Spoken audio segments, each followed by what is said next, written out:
आरोग्य, मुक्ती,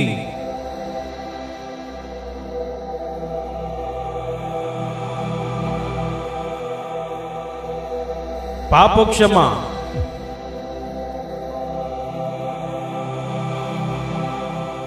आनंद, शांती, सार्वकालिक जीवन ही आहे घोषणा ख्रिस्ताच्या क्रूसाची। हा क्रूस जो गेली 2000 वर्षे पापी व दुबळ्या मानवासाठी सामर्थ्य ठरला आहे। देवाचा पुत्र येशू ख्रिस्त 2000 वर्षापूर्वी मानव बनून जगात आला व पाप्यांच्या मुक्तीसाठी त्याने क्रूसावर बलिदान केलं आणि आम्हा पाप्यांसाठी स्वर्गातले सर्व आशीर्वाद पृथ्वीवर आणले। म्हणून बायबल म्हणते की देवाने जगावर एवढी प्रीती केली की त्याने आपला एकुलता एक पुत्र दिला, अशासाठी की जो कोणी त्याच्यावर विश्वास ठेवतो त्याचा नाश होऊ नये, तर त्याला सार्वकालिक जीवन प्राप्त व्हावे।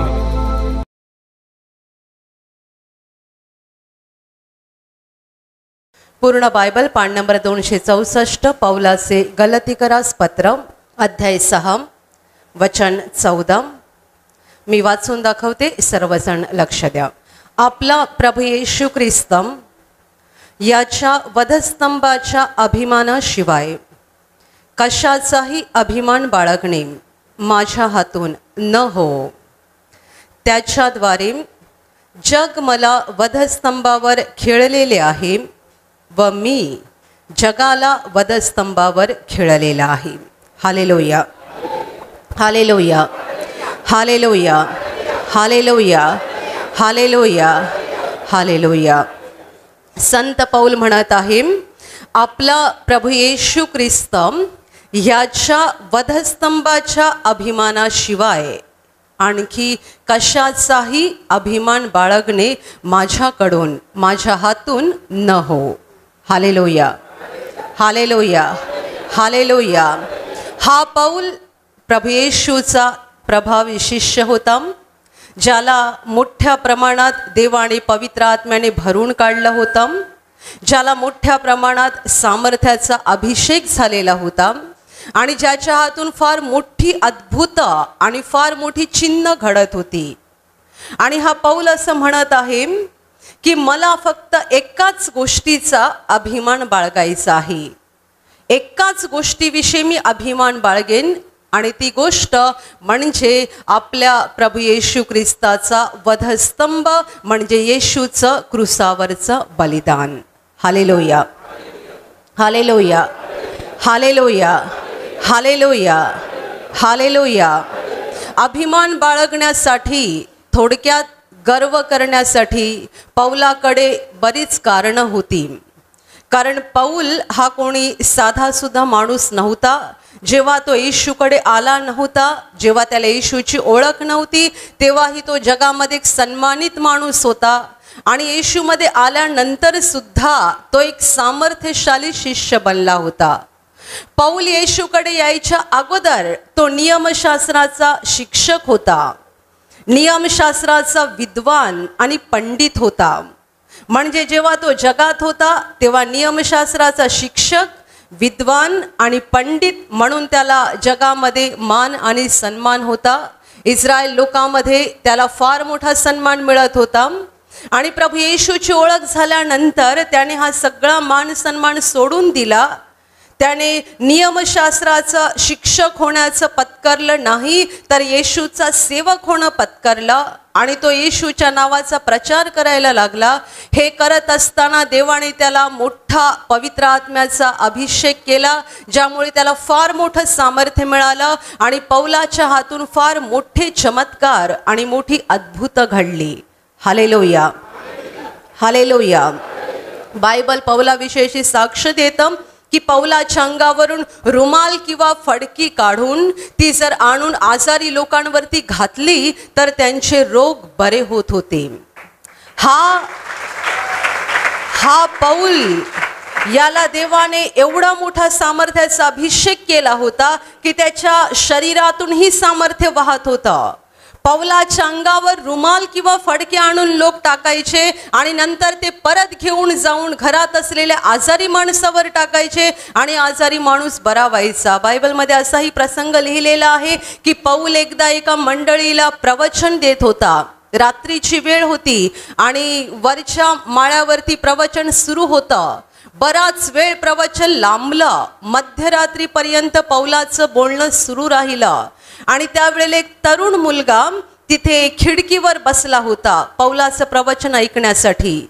पण मध्यरात्रीपर्यंत पौलाचं भाषण लांबल्यामुळे त्या तरुण मुलाला झोप लागली, डुलकी आली आणि तो खाली पडला. लोकांनी खाली येऊन बघितलं तर तो तरुण मेला होता. लोकांनी तपासून बघितलं की हा तरुण मेलेला आहे. पण जेव्हा पौलाला कळालं की हा तरुण मेला आहे तेव्हा पौल त्याच्या जवळ गेला आणि पौलाने देवाच्या सामर्थ्याने त्याला एका क्षणात जिवंत करून दाखवला. एका क्षणात. Hallelujah, hallelujah. मोठी अद्भुत, नुसतं ताप सर्दी नाही तर मोठी अद्भुत देवाने पौलाकडून घडवली.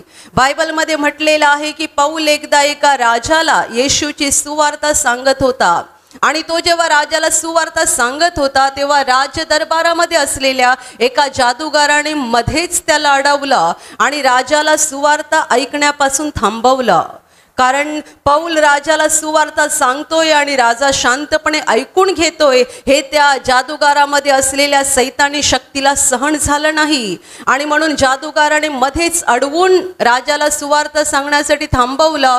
त्यावेळेला पौलाने त्या जादूगाराला सांगितलं की तू देवाचे सरळ मार्ग विपरीत करायचं, वाकडं करायचं सोडून देणार नाहीस का? पहा, आता तू आंधळा होशील आणि काही वेळपर्यंत तुला दिसणार नाही. आणि बायबल म्हणतं एका क्षणात जादूगार आंधळा झाला. Hallelujah, hallelujah, hallelujah. तू आंधळा होशील आणि तुला काही वेळपर्यंत दिसणार नाही असं पौल बोलता बरोबर जादूगार आंधळा झाला. किती मोठं सामर्थ्य देवाने या पौलाला दिलं होतं. तो मेलेल्याला उठवत होता. तो आंधळा होशील बोलला तर जादूगार आंधळा झाला. त्याच्या अंगातून सामर्थ्य वाहत होतं. अंगावर कपडे आणून टाकले आणि घरात आजारांवर नेऊन ते टाकले की आजारी बरे व्हायचे. एवढं प्रचंड सामर्थ्य पौलाकडे होतं. त्याला अभिमान करण्यासाठी आणि गर्व करण्यासाठी किती किती किती कारणं होती. ही झाली सामर्थ्याची बाजू. परंतु पौल हा ज्ञानाने भरलेला होता. त्याला खूप मोठं देवाचं प्रकटीकरण झालं होतं.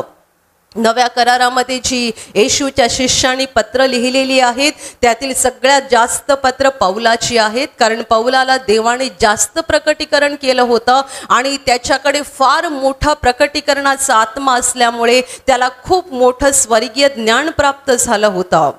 स्वर्गीय ज्ञान आणि स्वर्गीय ताकद एकाच वेळेला त्याच्याकडे होती. आणि तरी सुद्धा हा ज्ञानाने आणि सामर्थ्याने भरलेला येशूचा शिष्य म्हणत आहे की माझ्याकडून एकाच गोष्टीचा अभिमान बाळगला जाईल. एकाच गोष्टीविषयी मी गर्व करीन. एकाच गोष्टीचा अभिमान मी बाळगेन आणि ती गोष्ट म्हणजे आपल्या प्रभू येशू ख्रिस्ताचा वधस्तंभ, येशू ख्रिस्ताचा क्रूस. Hallelujah, hallelujah, hallelujah, hallelujah, hallelujah. का पौल असं म्हणत आहे? ज्याच्याकडे एवढं ज्ञान होतं आणि ज्याच्याकडे एवढं मोठं सामर्थ्य होतं की तो मेलेल्या माणसाला सुद्धा येशूच्या नावाने उठवू शकत होता, तर तो कोणत्याही गोष्टीमध्ये गर्व, अभिमान का बाळगू शकत नाही? याचं कारण असं आहे की माणूस कितीही शिकला, माणूस कितीही मोठा झाला, माणूस कितीही सन्मानित झाला तरी शेवटी देवाच्या नजरेला तो माती आहे. कितीही तो मोठा झाला, कितीही जगाने त्याला मान आणि सन्मान दिला तरी देवाच्या नजरेला तो माती आहे. आणि पौलाला माहीत आहे की माझ्याकडे जे काही ज्ञान आहे आणि माझ्याकडे जे काही सामर्थ्य आहे ते माझं नाही आहे, ते देवाचं आहे. आणि मी आज जो काही आहे तो बाकी कशामुळे नाही, प्रभू येशूच्या क्रूसामुळे आहे, त्याच्या वधस्तंभामुळे आहे. आपण पापी माणसं आहोत, आपण पापी माणसं आहोत, आपण सैतानाचे गुलाम होतो. आपल्याला आशा कुणामुळे मिळाली? आपल्याला स्वर्गातली आशा कुणामुळे मिळाली? आपल्याला स्वर्गातले आशीर्वाद कशामुळे मिळाले? आपण स्वर्गाचे नागरिक कशामुळे बनलो? का आपण हक्काने प्रार्थना करू शकतो? का आपण हक्काने देवाचे आशीर्वाद मिळवू शकतो? का आपण हक्काने स्वर्गाचे वारसदार होऊ शकतो? एकाच गोष्टीमुळे, प्रभू येशूच्या वधस्तंभामुळे. Hallelujah, hallelujah, hallelujah, hallelujah. येशूचा वधस्तंभ हाच आमचा आधार आहे. तो त्या क्रूसावर मरण पावला, त्याने आमच्या पापांसाठी त्या क्रूसावर प्राण दिला, त्याने त्या क्रूसावर आमची पाप वाहून नेली. म्हणून आज आम्ही पापांची क्षमा अगदी सहजपणे मिळवू शकतो. आज अगदी सहजपणे आम्ही बरे होऊ शकतो. अगदी सहजपणे स्वर्गातले आशीर्वाद मिळवू शकतो. अगदी सहजपणे स्वर्गीय कृपादान, स्वर्गीय आनंद आणि स्वर्गीय शांती मिळवू शकतो येशूच्या क्रूसामुळे. आमच्या चांगुलपणामुळे नाही, आमच्या मोठेपणामुळे नाही, किंवा आम्ही खूप काही भारी आहोत म्हणून नाही. Hallelujah, hallelujah. पौलाचं हे वचन जगातल्या सगळ्या मोठ्या विद्वानांना आणि पंडितांना धडा देणारं वचन आहे. जगात असा एक माणूस सापडणार नाही ज्याला गर्व नाहीये. प्रत्येकामध्ये कसला न कसला गर्व, अहंकार भरलेला आहे. 2 वेळचं जेवायला मिळत नसेल पण गर्व मात्र हृदयात असतो. 2 वेळचं जेवायला मिळत नाही त्याच्या पण हृदयात गर्व असतो. लोकांना काय काय कसले कसले गर्व आहेत. आणि तसं बघितलं तर दिवसेंदिवस ही जी लोकांची अवस्था आहे, आत्मिक अवस्था, ही अधिकच खराब होत चाललेली आहे. लोक अधिक अहंकारी बनत चाललेले आहेत, अधिक गर्विष्ठ बनत चाललेले आहेत. जसा जगाचा शेवट जवळ येत चाललेला आहे तसतसा माणूस अधिक अहंकारी होत चाललेला आहे. पण माझ्या प्रिय बंधू भगिनींनो, आम्ही कितीही उड्या मारल्या, आम्ही स्वतःला कितीही शहाणे समजलो तरी देवासमोर आम्ही धूळ आणि माती आहोत. जे लोक देवासमोर नम्र होतात तेच देवाचे आशीर्वाद मिळवू शकतात. अहंकारी लोक, मनाचे गर्विष्ठ लोक कधीही देवाचे आशीर्वाद मिळवू शकणार नाहीत. Hallelujah, hallelujah, hallelujah, hallelujah, hallelujah. माझ्या प्रिय बंधू भगिनींनो, माणसाने गर्व कशावर करायचा? कशावर गर्व करायचा? पौल जो एवढा सामर्थ्यशाली शिष्य होता तो म्हणतोय, मी फक्त एकाच गोष्टीचा अभिमान बाळगेल, माझ्या प्रभूचा क्रूस, माझ्या प्रभूचा क्रूस. हा क्रूस माझा अभिमान आहे, हा क्रूस माझा गर्व आहे. कारण या क्रूसामुळे मी पापातून मुक्त झालो. या क्रूसामुळे माझं नाव स्वर्गात लिहिलं गेलं. या क्रूसामुळे माझ्यासाठी स्वर्ग उघडला. हालेलुया. या क्रूसामुळे मी सर्व समर्थ देवाचा मुलगा बनलो. या क्रूसामुळे मला अनंत काळच्या जीवनाची आशा मिळाली. या क्रूसामुळे मला माहीत आहे इथे मी मरेन पण दुसऱ्या क्षणाला स्वर्गात जिवंत होऊन देवाबरोबर अनंत काळ राहीन. Hallelujah, hallelujah, hallelujah, hallelujah. माझ्या प्रिय बंधू भगिनींनो, दिवसेंदिवस जगाची अवस्था वाईट होत चाललेली आहे आणि तरी सुद्धा लोक अहंकारी बनत चाललेले आहेत. अहंकारी लोकांचा अहंकार संपत नाहीये. मला हे बघून फार मोठं आश्चर्य वाटतं की एका बाजूने लोकांच्या जीवनातली दुःख वाढत आहेत पण दुसऱ्या बाजूने लोकांना देवाविषयी ऐकायचं नाहीये. लोकांना देवाला शरण यायचं नाहीये, देवासमोर नम्र व्हायचं नाहीये. देव देव देव, प्रार्थना प्रार्थना प्रार्थना असल्या गोष्टींना ते हसतात, अंधश्रद्धा बोलतात आणि ते म्हणतात की या सगळ्या गोष्टी मूर्खपणाच्या आहेत, याची काही गरज नाहीये. Hallelujah, hallelujah, hallelujah, hallelujah. तुम्ही आणि मी आपण गर्व जरूर करावा, अभिमान जरूर बाळगावा, पण तुमच्या पैशाचा नाही, तुमच्या शिक्षणाचा नाही. पैसा काय कामाचा? पैसा तुम्ही कुठे घेऊन जाल, काही बरोबर जात नाही. पैशाचा अभिमान काय बाळगायचा, संपत्तीचा अभिमान काय बाळगायचा. अलीकडे मी एका कुटुंबामध्ये भेट दिली. त्या कुटुंबाने मला असं सांगितलं, आता त्यांची अवस्था फार वाईट आहे, पण पूर्वी त्यांचा एक बिझनेस होता आणि तो एवढा जोरात चालायचा, एवढा जोरात की त्या पैशाच्या जोरावर त्यांनी बंगले बांधले, खूप सोनं नाणं खूप काही जमवलं. आणि आत्ता अवस्था अशी आहे की घरामध्ये किराणा भरायला पण पैसे नाही आहेत, घरात किराणा भरायला पैसे नाही आहेत. आणि ते मला म्हणतात की आमच्या बंगल्याला गिराईक असेल तर शोधा हो, आम्हाला विकायचे आहेत. आणि ते असंही पुढे म्हणाले, पूर्वी आमची अशी स्थिती होती की त्या बिझनेसमुळे घरात एवढा पैसा यायचा की आम्हाला रोज दारात जाऊन पैसे घ्यायला पण कंटाळा यायचा. बोला, रोज दारात जाऊन कामगार येऊन पैसे द्यायचे ना, ते घ्यायला पण आम्हाला कंटाळा यायचा. आणि आता घरात किराणा भरायला पैसे नाही आहेत, म्हणून बायबल म्हणतं चंचल धनावर आशा ठेवू नका. धन चंचल आहे, आज तुमच्याकडे आहे, उद्या तुमच्याकडे नसेल. कसला अभिमान बाळगताय, कसला गर्व करताय. पैसा काय कामाचा आहे, संपत्ती काय कामाची आहे. सौंदर्य ते तरी टिकते का? नाही टिकत. सगळ्यांना वाटते तरुण राहायला पाहिजे, पण तरुण कोणी कायमचं राहत नाही. कितीही सुंदर असाल, कितीही देखणे असाल, तरी सुद्धा हे सौंदर्य लुप्त होतच. अंगावर सुरकुते येतात, काळे केस पांढरे होत जातात, दात पडत जातात आणि हे कडक शरीर पाठीतून वाकत वाकत वाकत दुबळं बनत जातं. शरीर तरी कुठे टिकतं, सौंदर्य तरी कुठे टिकतं. जगात येणारी सगळी माणसं अशाच रीतीने मरून जातात, तरी सुद्धा मागचे काही केल्यास सुधारत नाहीत. आपल्या मराठीत एक म्हण आहे की पुढच्याच ठेच मागचा शहाणा. पण शहाणे कोणी होत नाहीत बरं का. पुढच्याला ठेच लागली तरी मागचे शहाणे नाही होत. ते असं बोलतात, त्याला ठेच लागली मला नाही लागणार, मी बरोबर बघून चालेन, मी बरोबर बघून चालेन, त्याला ठेच लागली मला नाही लागणार. सगळेच म्हातारे होतात, सगळेच दुबळे होतात, सगळेच आजारी पडतात, सगळेच खंगून जातात, सगळ्यांची अवस्था तीच होते. आणि तरी सुद्धा मीपणा कुणीही सोडायला तयार नसतं. आजचे तरुण म्हाताऱ्यांकडे बघून असा विचार करत नाहीत की मी पण एक दिवस असा होणार आहे, मी पण एक दिवस असा होणार आहे. तुम्ही त्या सलमान खानकडे आणि शाहरुख खानकडे बघू नका, त्यांच्याकडे नका बघू.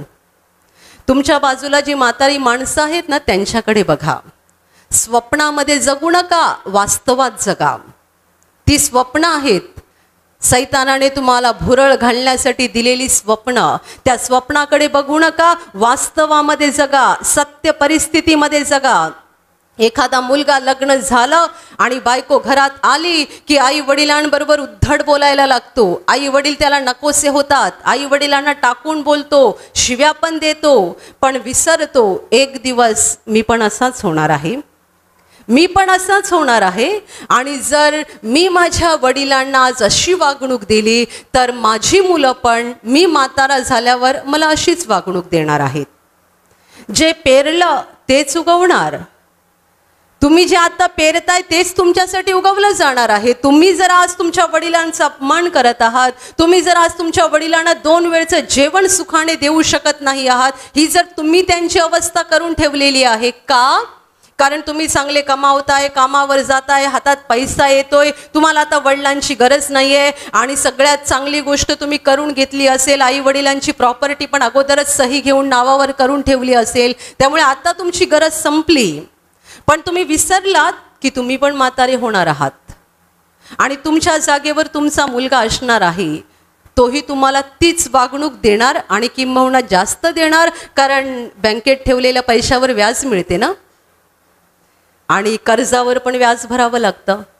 तसं आपण जे करतो ते आपल्याला व्याजासकट परत मिळतं. चांगलं केलं तर तेही व्याजासकट परत मिळतं, आणि वाईट केलं तर ते पण व्याजासकट परत मिळतं. Hallelujah, hallelujah, hallelujah, hallelujah. पुढच्या ठेचा खात आहे तरी मागचे काही केल्या शहाणे होत नाहीयेत. प्रत्येकाला वाटतं की त्याला तसा अनुभव आला, मला तसा येणार नाही. तरुणांना वाटतं की आम्ही कायमचे असेच राहणार. ज्याच्या अंगामध्ये रक्त सळसळत आहे, ताकद आहे, त्याला असं वाटतं मी कायमचा असाच राहणार. असाच कोणी राहत नाही. शरीराचा गर्व काय करायचा, ताकदीचा गर्व काय करायचा, सौंदर्याचा गर्व काय करायचा. आजार कोणत्या घडीला शरीरामध्ये येईल आणि आपलं शरीर बर्बाद करेल आपण सांगू शकत नाही. आज तुम्ही धडधाकड असाल, एका क्षणात आजार जर शरीरामध्ये आला ना तर एका महिन्यामध्ये तुमचं शरीर बर्बाद होऊन जाईल. अशी मी पुष्कळ माणसं बघितलेली आहेत, पुष्कळ माणसं जी पूर्वी धडधाकड होती आणि एका आजारामुळे पूर्ण शरीर बर्बाद झालेलं आहे. शरीराचा गर्व कसला करायचा. शिक्षण, लोक शिक्षणाचा गर्व करतात. शिक्षण आपल्याला काय देऊ शकतं सांगा. शिक्षण काय देतं आपल्याला. शिक्षण आपल्याला शांती देतं, शिक्षण आपल्याला आनंद देतं. तुमच्या शिक्षणाची पदवी BA, BCom, MSc, MCom जे काही आहे, तुम्ही तुमच्या शिक्षणाच्या पदवीद्वारे स्वर्गामध्ये पोहोचू शकाल. जेव्हा मराल तेव्हा ती पदवी पण इथेच राहील. तो पदवीचा कागद तुम्हाला बरोबर नेता येणार नाही, तो तिकडे पोहोचणार नाही, कारण या जगाच्या पदव्या तिकडे काही कामाच्या नाही आहेत. तिकडे एकच पदवी चालते. तू येशूवर विश्वास ठेवून पापांची क्षमा मिळवली आहेस का. येशूवर विश्वास ठेवून पापांची क्षमा मिळवणं, एवढी एकच पदवी त्या न्यायासनासमोर उपयोगी पडणार आहे. बाकी कोणतीच पदवी कामाची नाही. जग अहंकारी बनत चाललेलं आहे आणि व्यर्थ अभिमान लोक बाळगत आहेत, व्यर्थ अहंकार लोक बाळगत आहेत. आणि जेवढे अभिमान बाळगत आहेत, अहंकार बाळगत आहेत, ते कोसळत आहेत, पडत आहेत, तरीही मागचे शहाणे होत नाहीयेत. परंतु प्रभू येशू म्हणाला, जे आत्म्याचे दीन ते धन्य, कारण स्वर्गाचे राज्य त्यांचे आहे. जे आत्म्याचे दीन ते धन्य, कारण स्वर्गाचे राज्य त्यांचे आहे. याचा स्पष्ट अर्थ असा की जे अहंकारी, त्यांचं राज्य स्वर्गाचं राज्य नाही. त्यांचं राज्य दुसरं आहे, नरकाचं राज्य, जिकडे ते कायमचे जळत राहतील. Hallelujah, hallelujah, hallelujah, hallelujah. माझ्या प्रिय बंधू भगिनींनो, सगळा गर्व सोडून द्या. कोणताही गर्व करू नका. पैशाचा नाही, संपत्तीचा नाही, घराण्याचा नाही. खूप लोकांना घराण्याचा पण गर्व असतो, त्याचा काही उपयोग नाहीये. देव तुमच्या बाह्य गोष्टी बघत नाही, देव हृदयाकडे बघतो. Hallelujah, hallelujah. तुम्ही कोणत्या कुळातले आहात, कोणत्या जातीतले आहात, कोणत्या धर्मातले आहात, हे देव काही बघत नाही. कारण मुळात जात धर्म हे काही देवाने बनवलंच नाहीये. देवाने माणूस बनवला, देवाने परिपूर्ण असा माणूस बनवला. सगळ्या जाती धर्म हे माणसाने बनवले आहेत. म्हणून जेव्हा हे जीवन संपेल तेव्हा देवासमोर उभं राहताना जातीचा दाखला नेऊ नका आणि कोणत्या धर्माचे आहात ते देवाला सांगू नका. देवासमोर ते काही चालत नाही. अगदी ख्रिस्ती लोक सुद्धा आपल्या धर्माचा दाखला घेऊन जाऊ शकत नाहीत की आम्ही ख्रिस्ती आहोत म्हणून आम्हाला स्वर्गात घे. तुम्ही ख्रिस्ती आहात म्हणजे तुमच्याकडे लायसन आहे असं नाहीये, अजिबात नाही. तुमच्या हृदयात येशू आहे का. तुमच्या हृदयात येशू आहे का. तुम्ही येशूला जीवन समर्पित केलं होतं का. तुम्ही येशूचा वधस्तंभ उचलून चालत होतात का. Hallelujah, hallelujah, hallelujah. येशूने सांगितलं की आपापला वधस्तंभ उचलून घेऊन माझ्या मागे या.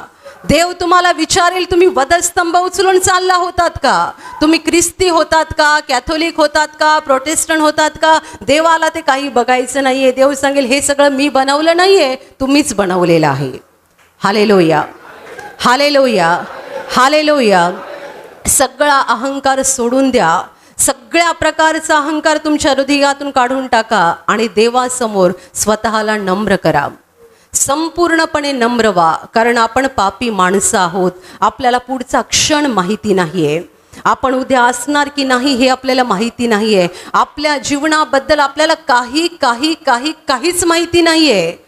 पुढच्या क्षणाबद्दल आपल्याला माहिती नाहीये. म्हणून कोणत्याही गोष्टीचा गर्व करू नका. देवासमोर नम्र व्हा. आपल्याला जी काही आशा आहे, जी काही शांती आहे, जो काही आनंद आहे, एकाच गोष्टीमुळे आहे, प्रभू येशूच्या क्रूसामुळे आहे. त्याच्या क्रूसामुळे आहे. येशूचा क्रूस जगासाठी अपमानास्पद गोष्ट आहे. येशूला क्रूसावर खिळलं गेलं कारण तेव्हाची रोमी लोकांची शिक्षा देण्याची पद्धत होती. अतिशय अपमानास्पद मरण जर कोणाला द्यायचं असेल तर त्याला क्रूसावर टांगलं जायचं. क्रूसावर टांगलं जाणं हे अतिशय अपमानास्पद मरण होतं. पण आपल्यासाठी हा अपमानाचा क्रूस अभिमानाचं कारण आहे. हालेलुया. हा अपमानास्पद क्रूस आपल्यासाठी अभिमानाचं कारण आहे. कारण आपला प्रभू त्या क्रूसावर आपली पाप घेऊन मरण पावला. त्याने आपल्यासाठी बलिदान केलं. म्हणून त्या क्रूसातून आपल्यासाठी जीवन वाहत आहे. त्या क्रूसातून आपल्यासाठी पाप क्षमा वाहत आहे. त्या क्रूसातून आपल्यासाठी सामर्थ्य वाहत आहे. त्या क्रूसामुळे आपण पापातून मुक्त होऊ शकतो. त्या क्रूसामुळे आपण सैतानापासून मुक्त होऊ शकतो. त्या क्रूसामुळे आपल्या जीवनावरचे शाप निघून जातात आणि त्या क्रूसामुळेच आपण स्वर्गामध्ये प्रवेश करणार आहोत. हालेलुया. हालेलुया. हालेलुया. हालेलुया. तुमचा, माझा आणि या जगात जेवढ्यांना अनंतकाळच्या जीवनात जायचं आहे त्या सगळ्यांचा विश्वास आणि त्या सगळ्यांचं तारण आणि मुक्ती त्या क्रूसाच्या द्वारे आहे.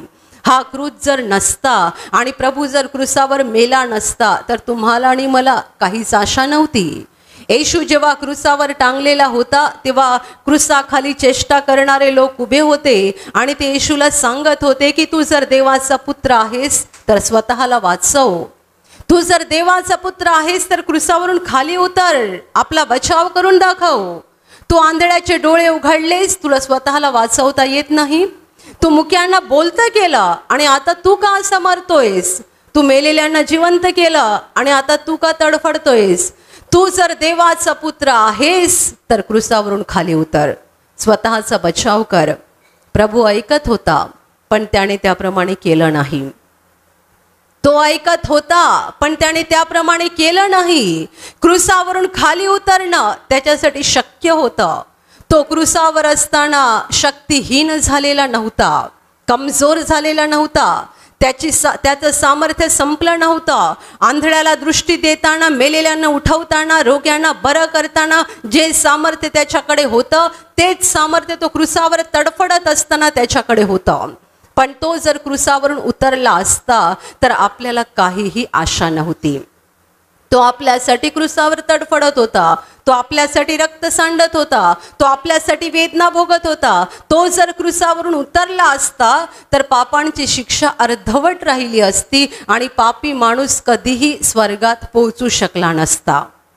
म्हणून ते लोक हसत होते, चेष्टा करत होते. अरे आंधळ्याचे डोळे उघडणाऱ्या, तू स्वतःला वाचवू शकत नाहीस.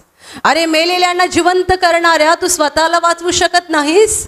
अख्ख्या जगाला सांगितलं की तू देवपुत्र आहेस, आता तू का मरतोयस. उतर खाली. त्याने कुणाचंही ऐकलं नाही. तो तडफडला तडफडला तडफडला आणि जेव्हा त्याची वेळ पूर्ण झाली तेव्हा तो बोलला, पूर्ण झाला आहे.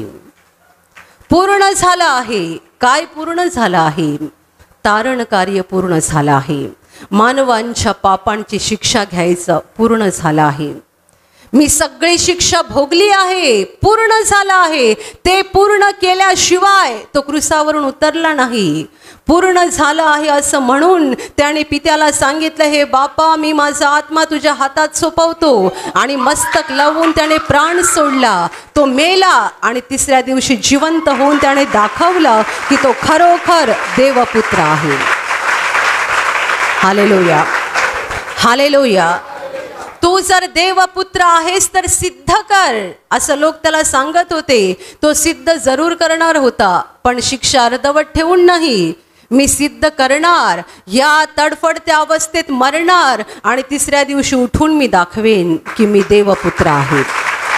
Hallelujah, hallelujah, hallelujah, hallelujah.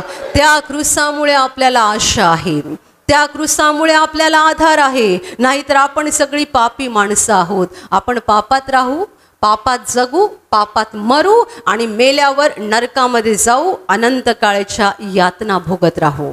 पुन्हा या जगात येणार नाही. नरकात पोहोचल्यानंतर जर आपल्याला समजलं की आपण चुकीच्या जागी पोहोचलेलो आहोत आणि आपण देवाला सांगितलं मला परत एकदा संधी दे, फक्त एकदा संधी दे, परत मला पृथ्वीवर जगायला पाठव, मग मी चांगलं जीवन जगेन. नो चान्स, पुन्हा संधी नाहीये.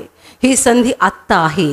ज्या वेळेला तुमचे कान ही तारणाची सुवार्ता ऐकत आहेत, येशूची सुवार्ता ऐकत आहेत, तेव्हा देवाने तुम्हाला दिलेली संधी आहे. मरणानंतर संधी नाहीये. ती जर असती तर येशू आला नसता, क्रूसावर मेला नसता. मरणानंतरच त्याने सांगितलं असतं की मी तुम्हाला परत जगात पाठवतोय, पाप करू नका, चांगलं जीवन जगा आणि मग मी तुम्हाला स्वर्गात घेईन.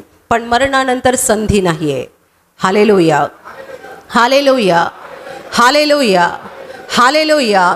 आपण सगळे पापी आहोत. कितीही भारी घराण्यातले असो, कितीही शिकलेलो असो, आपण सगळे पापी आहोत आणि आपल्याला सगळ्यांना पापक्षमेची गरज आहे. कुणीही आपल्याला पापातून सोडवू शकत नाही, कारण या जगातला प्रत्येक मनुष्य पापी आहे. जो स्वतः पापी आहे तो दुसऱ्याला वाचवू शकत नाही. माझ्या प्रिय बंधू भगिनींनो, आपल्या अभिमानाचं, गर्वाचं एकच कारण आहे, येशूचा क्रूस.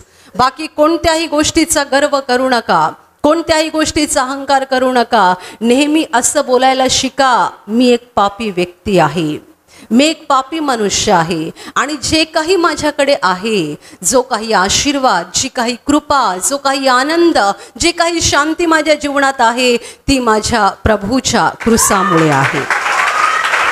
Hallelujah, hallelujah, hallelujah. मी फार भारी आहे असं कधीच समजू नका. स्वतःला भारी समजणारे माती मोल होऊन जातात, पण देवासमोर नम्र होणारे अनंत काळ जिवंत राहतील आणि देवाच्या घरात कायमचे राहतील. हालेलुया. आणि आता मी तुमच्यासाठी प्रार्थना करणार आहे. तुमच्या शरीराच्या ज्या भागाला आजार आहे तिथे पूर्ण विश्वासाने हात ठेवा आणि तिथे हात ठेवणं शक्य नसेल तर तुमच्या छातीवर हात ठेवा. विश्वास ठेवा की प्रभू येशू आत्ताच तुम्हाला स्पर्श करेल आणि बरं करेल. पूर्ण विश्वास ठेवा की प्रभू आत्ता तुम्हाला स्पर्श करेल आणि तुमच्या जीवनामध्ये अद्भुत काम करेल. तुमच्या शरीरातील सर्व आजार प्रभू येशूच्या नावाने या क्षणाला निघून जावोत. तुमच्या जीवनातील सर्व दुःख प्रभू येशूच्या नावाने या क्षणाला निघून जावो.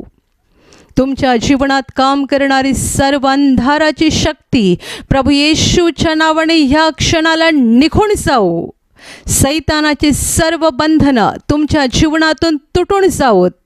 सर्व शुद्धात्म्यांनो, प्रभू येशूच्या नावाने मी तुम्हाला आज्ञा देत आहे, या क्षणाला ह्यांना सोडून निघून जा आणि पुन्हा त्यांच्यात शिरू नका. तुमचं हृदय स्वर्गीय शांतीने भरून जाऊ. स्वर्गीय आशीर्वाद तुमच्या जीवनात येऊ. पवित्र आत्म्याचा आनंद आणि पवित्र आत्म्याची शांती तुमच्या हृदयात भरून राहू. आमीन.